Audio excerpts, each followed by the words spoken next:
Estamos empeñados en hablar de la agricultura en el Departamento del Atlántico y cuando tocamos ese tema hay necesariamente que pensar en nuestras tierras, tierras de cultivo, qué tan bien manejadas están por nuestros agricultores, por nuestros expertos, por nuestras autoridades. Y tenemos que pensar en el agua también. ¿Qué clase, qué cantidad, qué calidad de agua estamos utilizando para esa agricultura incipiente en nuestro medio? Quienes dicen que cultivamos apenas el 4% de nuestras tierras. Hay autoridades que dicen que no, que tenemos el 10, el 12, pero realmente es insuficiente. Necesitamos, en un mundo como este, pues más productos del campo para nuestra gente inmediata, la del Atlántico, pero también para surtir la agroindustria, para exportar. Nosotros podíamos exportar a Estados Unidos y a China. Acaba de hacerse un nuevo convenio que nos permite pensar internacionalmente, aunque seamos uno de los departamentos más pequeños. Y hoy, pues, siguiendo nuestro curso del tratamiento de nuestros cuerpos de agua, vamos a hablar del lago del Cisne. Ustedes recuerdan que hace algunos años, por allá en el 2014, eso era un desierto. Y ahora, pues, hay agua, hay aves, hay peces, hay turistas, pero ¿qué tal es el manejo que se le está dando a esa agua que está surtiendo al lago del Cisne? Hemos escuchado distintas versiones. Hoy queremos escuchar al ingeniero químico Osvaldo del Castillo. Él es el presidente de la Asociación de Ingenieros Químicos del Atlántico. Muy buenas tardes, mi estimado Osvaldo. ¿Cómo ves el lago del Cisne? Buenas,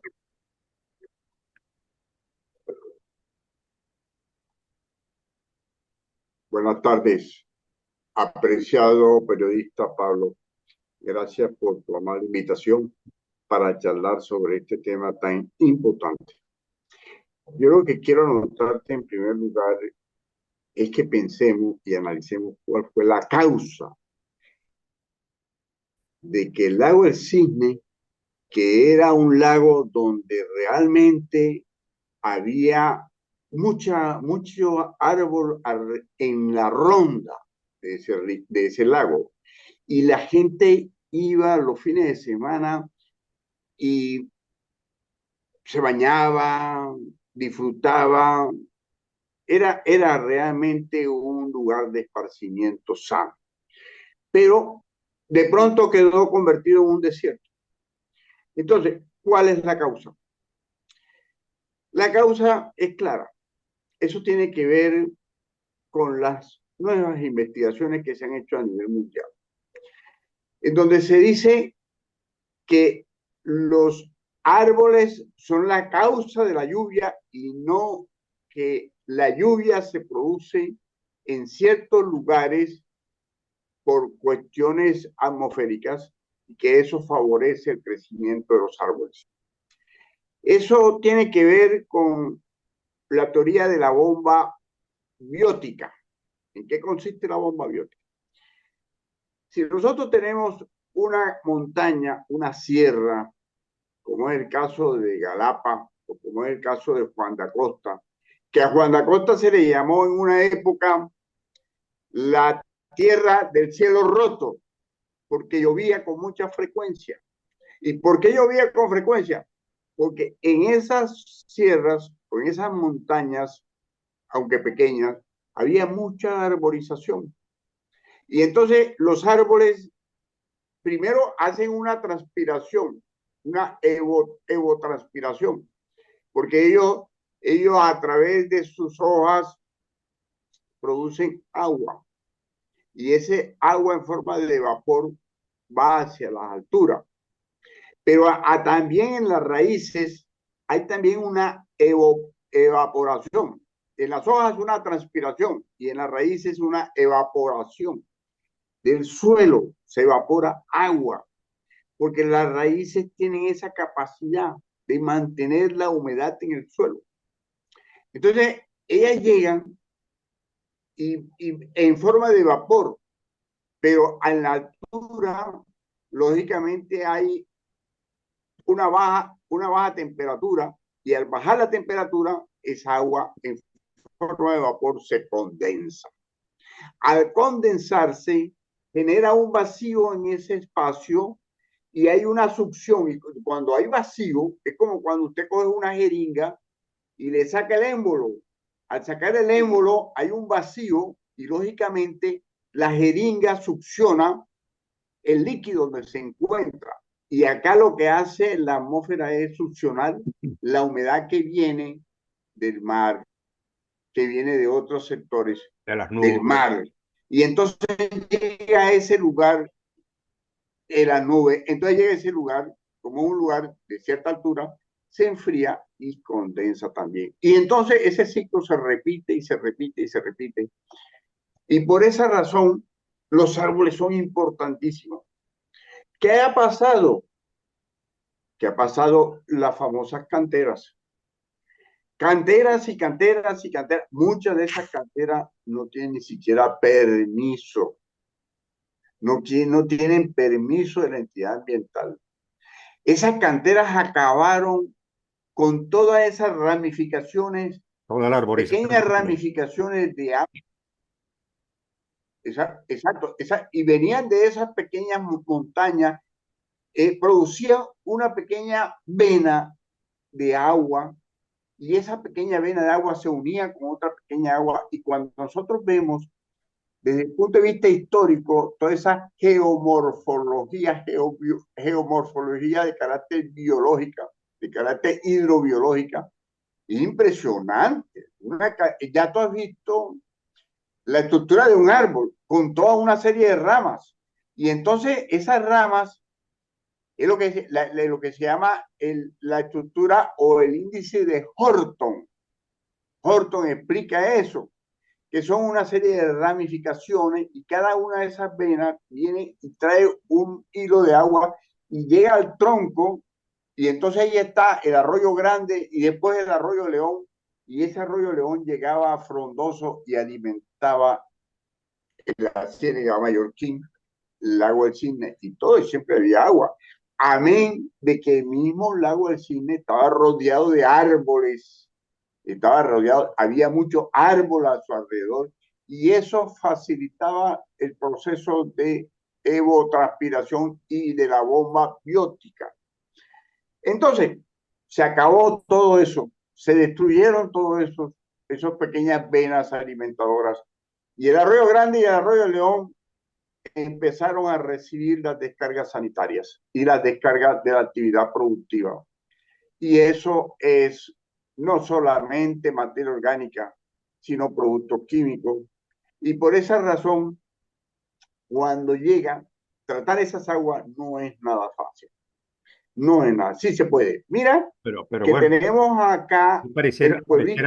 aquí parecieran haber encontrado la fórmula, porque bueno, a pesar de que no se pobló suficientemente de árboles los alrededores del lago del Cisne, hay suficiente agua del arroyo León que está siendo tratada y pareciera ser esa la fórmula, es decir, tratar el agua que, que no se trata suficientemente pues en el pueblito, pero que aquí parece tener el manejo adecuado por lo que se ve. Era un desierto y ahora hay agua, hay peces, hay aves, ¿no? Aunque no suficientemente árboles, pero hay palmeras.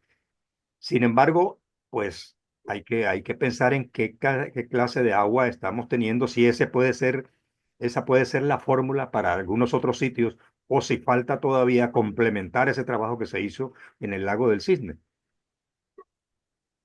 Bueno, lo primero que hay que hacer es controlar las descargas al arroyo León. Porque, lógico, empezando por la planta de tratamiento del pueblito, la edad del pueblito. Que la edad del pueblito es una estructura bien diseñada, que tiene un sistema de pretratamiento, después tiene un tratamiento primario, un secundario y un terciario. O sea, en general son 4 procesos. El último o los últimos dos no están muy bien, no están muy bien. Y eso es una infraestructura donde se trabajó durante mucho tiempo, pero infortunadamente como todas las cosas, no terminan bien. Acá, Es decir, en el entonces, proceso se está lo que haciendo un sale, proceso parcial apenas, digamos que del 50% apenas. sí, pero además de eso, más abajo hay otra descarga directa de la AAA que Al nos, mismo Arroyo León, al mismo Arroyo León, y otras descargas de otras actividades productivas. que no son tratadas Entonces, de ninguna manera. Esas aguas no son tratadas de ninguna manera ya, esas segundas. no, no, no, no.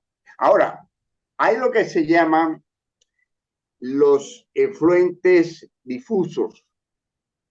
Los efluentes difusos y los efluentes emergentes.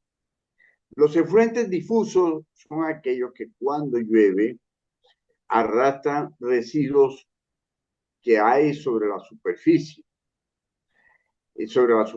que pueden ser de agroquímicos que quedaron allí o de cualquier actividad antrópica que desarrolle el hombre. Es decir, que se extienden en la Esos son, tierra, aunque no formen un afluente, pero exacto. de todas maneras están contaminando y están extendiéndose, extendiéndose.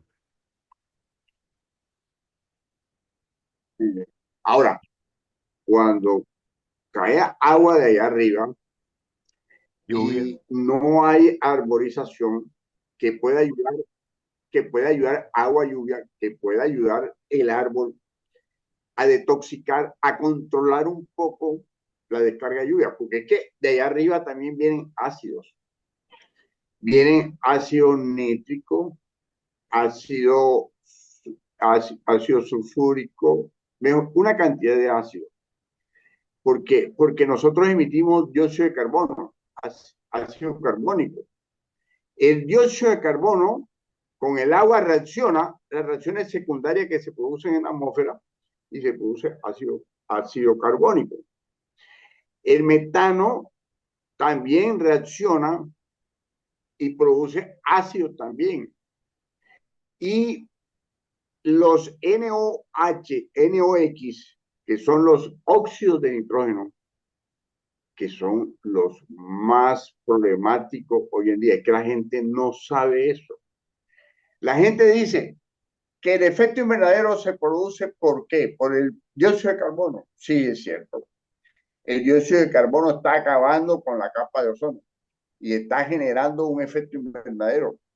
El metano, sobre todo el metano es el que más, es el que ataca la capa de ozono y, y destruye la capa de ozono y entonces también contribuye al efecto invernadero. Ahora, el potencial que tiene el metano de efecto invernadero con relación al dióxido de carbono es 80 veces.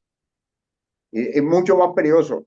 Pero los NOx, los óxidos de nitrógeno que se producen en las empresas como las termoeléctricas o que se producen en las plantas de tratamiento de aguas residuales, porque el agua del cisne no es otra cosa sino eso. Ahora mismo es eso, una planta de tratamiento de aguas residuales. No nos llevemos a engaño. De Pero allí se producen no es, NOx. no es suficiente el tratamiento que se le está dando al agua que llega al lago del Cisne. No, ¿Qué le falta entonces? no, no, ¿Cuántos procesos, para nada. cuántas Ahora, fases de los procesos que... ahora el efecto invernadero. Nosotros tomamos unas muestras en su momento, tanto de entrada como ya del lago del Cisne, cuando sale del sistema de tratamiento que montaron allí y del mismo cuerpo de agua. Entonces encontramos de que realmente no cumple las características de calidad. Y prueba de que no cumple las características de calidad es que está prohibido usarlo de recreación. No se puede la gente bañar porque lógicamente es un riesgo, porque es agua que está contaminada. Sin embargo, da la apariencia No, pero hay de peces. que alguna vez usted la ve azulita como si fuera una agua excelente, porque tiene le agregan un producto que se llama algicida. Los aridicidas son unos productos especiales que se han diseñado para combatir las algas y entonces le da esa apariencia de que el cuerpo de agua no tiene materia orgánica, tiene buen color y que puede provocar que te den tirarte al agua para bañarte allí. Pero resulta que los algicidas también producen una serie de toxinas y que son peligrosas. Ahora, ¿por qué razón hay peces? Sí, hay peces, porque los peces, como las aves, tienen la capacidad de adaptarse a los sistemas, como el hombre. Nosotros nos adaptamos lógicamente a ciertos ambientes que son tóxicos y convivimos. Nosotros vamos al centro de Barranquilla, por ejemplo, con ese movimiento vehicular y consumimos una cantidad de gases, inhalamos una cantidad de gases y por hoy, gracias al Espíritu Santo, llegamos a la edad que tenemos. Pero, lógicamente, esos peces que se encuentran allí, esos peces, si se le hace un estudio de carácter bioquímico, vamos a encontrar que tienen microorganismos, lógico, tienen microorganismos, pero no solamente microorganismos, porque de pronto un microorganismo, tú vienes y lo pones al fuego y los eliminas. Microorganismos como bacterias. Porque los virus son un poco más resistentes. Tú tienes que de pronto llevar esa temperatura más allá de los 70 grados. Por eso es que, oye, cuando se habla de la ultrapasteurización, es porque ya no se trabaja con la temperatura de 70 y 80 grados, sino de 110, para poder eliminar algunos virus. Pero aún así, hay otras especies que son mucho más resistentes, que son las esporas. Las esporas sí son complicadas, difíciles de eliminar. Las esporas, que es el germen de todos estos microorganismos. Bueno, pero además de eso, tenemos nosotros la presencia de productos químicos, porque nosotros hicimos el análisis y encontramos que la DQO, que es la demanda química de oxígeno, y la DBO están por fuera de la norma. Están por fuera de la norma. Bueno, ¿qué se necesita para que el proceso sea correcto? Bueno, ahí tienen un sistema, porque yo he ido allá, para controlar un poco es un sistema de pretratamiento. Un sistema de pretratamiento que es para controlar los residuos, los sólidos de gran tamaño, pero no tanto las grasas, porque las grasas no alcanzan a controlarla, a eliminarla.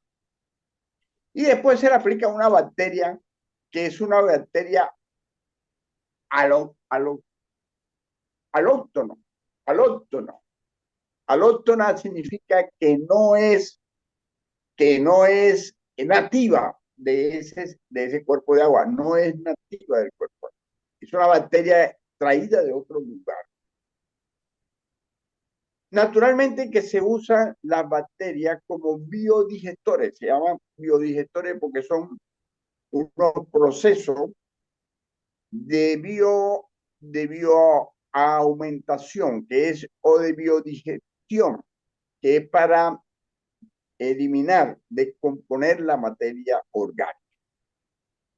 Pero no se usan en los biodigestores esos sistemas de utilizar una bacteria ahí que se trae, que alguien la recomienda por allá en Estados Unidos. No.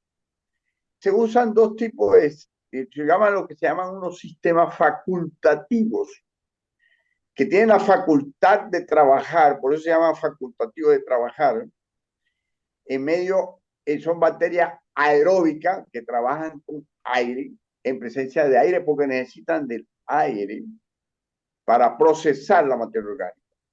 Porque ellas son unas trabajadoras, que son pequeños equipos, pequeñas máquinas que cogen la materia orgánica y la descomponen.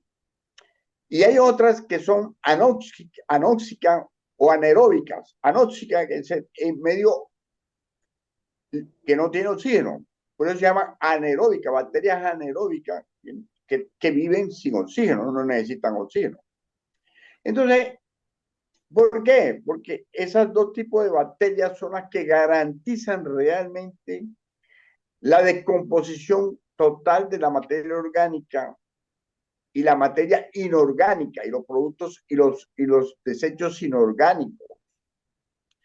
Eso, bueno, entonces, pero antes de utilizar las bacterias, hay que eliminar, esa es una etapa que no la veo, no está allí, es una etapa de coagulación y floculación. ¿Para qué?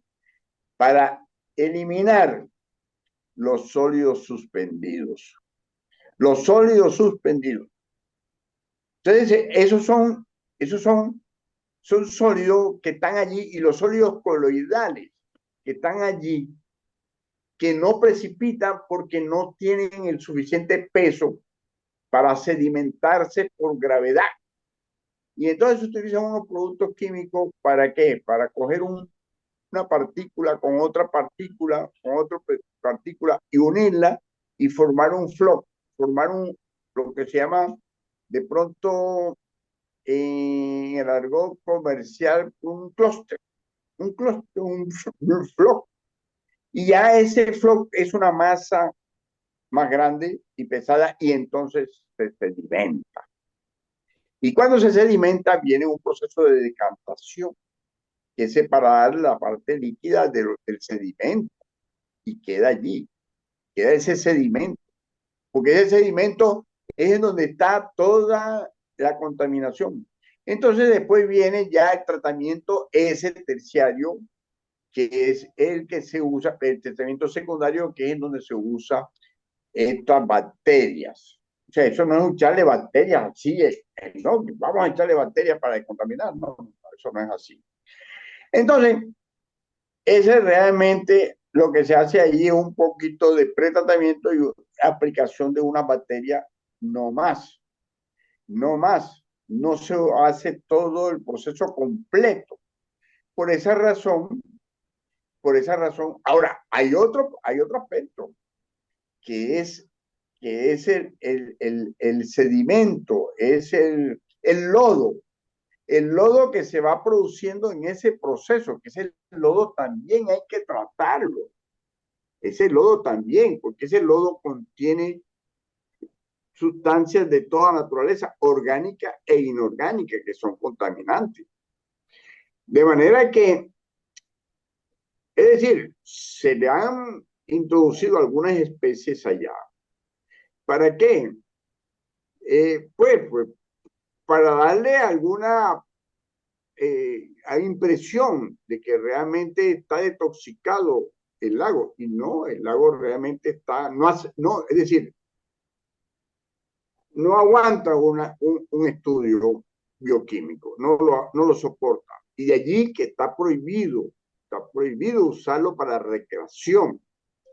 Y la gente atrevidamente lo utiliza para pesca, pero incluso el río Magdalena, tomar pescado del río Magdalena es complicado. Mira, yo recuerdo que el anterior director, no el anterior director de la CRA, que en su momento cuando estudiaba en la universidad hizo un trabajo y encontró mercurio en el río Magdalena. Entonces, todo eso lo consumen las especies, la biocenosis, todas las especies acuáticas de carácter vegetal y animal. Y entonces, esas pequeñas especies vivas son el alimento en la cadena trófica de los peces y después del ser humano. De manera que sobre eso se presentó una polémica y nosotros hicimos el estudio en su momento y dijimos de que eso no estaba bien. Y además de eso, lo consideramos de que hay que realmente arborizar la ronda, por un lado, para buscar la manera de toxicarla, porque los árboles, como siempre hemos planteado eso, los árboles son una vía importante, efectiva, eficiente para lograr la detoxicación de los cuerpos de agua. Y lógicamente controlar las descargas que se hacen sobre el arroyo León. Buscar la manera de rehabilitar las sierras para que nos alimenten de agua lluvia. Y además de eso, controlar las descargas que se hacen de las urbanizaciones aledañas. Porque hay urbanizaciones aledañas que juegan golf y utilizan agroquímicos. Y de allí resultan lo que se llama los contaminantes emergentes y difusos. Porque los contaminantes difusos y emergentes no solamente están los agroquímicos, están también los residuos de los fármacos, porque las excretas no solamente en materia orgánica, allí van los, los residuos de los sartán, de metformina y de antibióticos y de todo lo que consumimos para protegernos de las enfermedades. De manera que el proceso no es sencillo. Después que nosotros le hemos hecho un daño a la naturaleza, salir de la noche a la mañana con que aquí están unas bacterias para descontaminar, no. Vamos a echarle algicida. Cuidado, porque los algicidas también generan toxinas. Entonces, todo eso hay que saberlo, hay que trabajar en todo su proceso, en todo su recorrido, desde la fuente misma. Tenemos, si nosotros nos convertimos en unos depredadores de la naturaleza, vamos a tener escasez de agua realmente, de agua. El río Magdalena sufre también sus momentos de reducción del caudal, debido a que en su recorrido también ha sufrido una depredación en su ronda, debido a la gran cantidad de municipios que tiene directamente en su ronda. No hablamos de la cuenca del río Magdalena, porque el río Magdalena tiene, yo diría que una docena de afluentes importantes, ¿no? Y alrededor de casi 800 municipios están descargando materia orgánica, están descargando residuos hospitalarios, farmacéuticos y de todo. Muy bien, Entonces, hay que trabajar en ese sentido. muy bien, muy bien. Problemas y soluciones planteadas por el ingeniero químico Osvaldo del Castillo, presidente de la Asociación Colombiana de Ingenieros Químicos, seccional Departamento del Atlántico.